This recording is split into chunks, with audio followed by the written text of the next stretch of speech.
तो दोस्तों, आपका स्वागत है हमारे YouTube चैनल स्माइल विद एजुकांत। देखिए बच्चों, 4-5 दिन आपको वीडियो नहीं मिल पाई स्वास्थ्य खराब होने की वजह से, लेकिन अब हम जीके का 5वां लेसन शुरू करने वाले हैं कि जब जब दिन और रात की अवधि यानी समय बराबर होता है तो सूर्य की किरणें कहाँ पड़ती हैं? सीधी भूमध्य रेखा पर। इसका मतलब ये हुआ कि जब दिन और रात की टाइमिंग बराबर होती है तो किरणें कहाँ पर पड़ती हैं? भूमध्य रेखा पर बात यह है, आपको टाइम से सोच रहे होंगे। टाइम का मतलब घड़ी के टाइम की नहीं कह रहा है।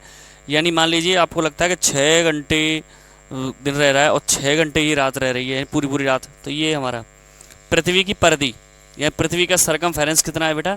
40,075। 40,075। किसी तिथि को उत्तरी गोलार्ध में सबसे लंबा दिन कब होता है? यानी किसी तिथि को, यानी वो डेट बतानी है कि जिसमें उत्तरी गोलार्ध में, यानी ऊपर का वेस्ट है पृथ्वी, ऊपरी सिरा जो है वो नॉर्थ, नीचे का सिरा जो है वो साउथ। तो उत्तरी गोलार्ध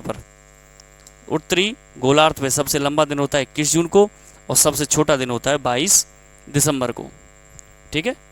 ध्रुवों पर 6 महीने के दिन की अवधि होती है। ये मान लीजिए ध्रुवों पर 6 महीने के दिन और 6 महीने की रात, यानी ध्रुवों पर 6 महीने के दिन और 6 महीने की रातें होती हैं। यानी पृथ्वी का जो ऊपरी सिरा है वो नॉर्थ पोल कहलाता है, नीचे का सिरा है वो साउथ पोल कहलाता है। तो ऊपर के सिरे पर दिन और रात, यानी उत्तरी गोलार्ध पर भी दिन और रात 6 महीने के और साउथ पर भी दिन और रात 6 महीने के होते हैं। अब आता है किस ग्रह का औसत घनत्व अधिक है? किस ग्रह का औसत घनत्व अधिक है बेटा? बुध ग्रह का।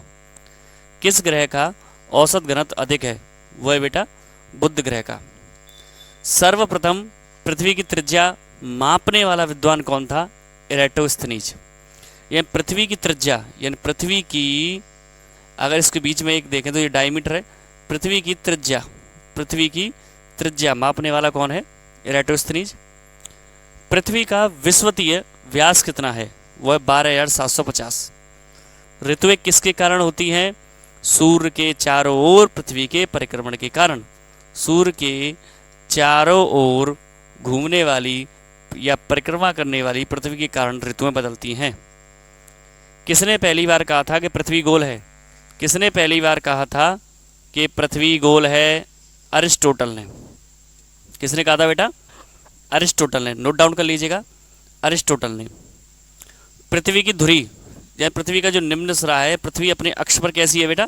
झुकी हुई है। जैसे ये हम सरफेस मान लेते हैं तो पृथ्वी इस तरीके से सीधी है, लेकिन ये इस तरीके से है झुकी हुई। समझ रहे हैं ना? दोबारा समझिए। जैसे ये है हमारा सरफेस है, तो पृथ्वी चपटे आकार में तो इस तरीके से होनी चाहिए, लेकिन वो झुकी हुई है, यानी थोड़ा सा इस तरीके से नीचे की ओर झुकी हुई है। ठीक है बेटा। अगला क्वेश्चन है, पृथ्वी के अतिरिक्त किस ग्रह पर वायुमंडल पाया जाता है? जैसे हमारे यहाँ क्षोभ मंडल है, समताप मंडल है, बहिर्मंडल है, ऐसे ही किस और ग्रह पर वायुमंडल पाया जाता है? वो है मंगल। इसीलिए मंगल को खोजा जा रहा है। लाल रंग का दिखाई देने वाला ग्रह भी कैसा, कौन है? मंगल। पृथ्वी के ग्रह पर ऋतु परिवर्तन भी संभव किस पर है? मंगल। उसका रीजन है, देखिए वायुमंडल भी मंगल ग्रह पर है, लाल रंग का भी मंगल ग्रह दिखाई देता है, और पृथ्वी के अलावा ऋतुओं का परिवर्तन भी मंगल पर है क्योंकि वायुमंडल है। प्रथम बार मंगल ग्रह पर उतरने वाला अंतरिक्ष यान पाथफाइंडर, सौर मंडल का सबसे छोटा ग्रह, उपग्रह, सौर मंडल का सबसे छोटा उपग्रह डिमोस। उपग्रह कौन होता है? जो ग्रहों के चक्कर लगाते हैं, जो ग्रहों के चक्कर लगाते हैं वो उपग्रह होते हैं। बृहस्पति ग्रह पर लाल धब्बे किस संकेत के सूचक हैं? अशांत बादल। यानी बृहस्पति ग्रह पर लाल रंग के जो धब्बे हैं वो किस चीज़ की सूचक हैं? अशांत बादल। अगला है, अभी हमने पढ़ा था कि सौर मंडल का सबसे छोटा था डिमोस और सौर मंडल का सबसे बड़ा उपग्रह गैनीमीड। किस ग्रह के चारों ओर वाले नहीं वलय हैं? शनि के। टाइटन उपग्रह किस ग्रह का है? शनि का। ठीक है। शनि ग्रह को सर्वप्रथम किसने देखा था? गैलीलियो ने। शनि ग्रह के चारों ओर पाए जाने वाले वलयों की संख्या कितनी है? 10। कितने वलय हैं? 10। और सबसे कम घनत्व वाला ग्रह कौन सा है? शनि।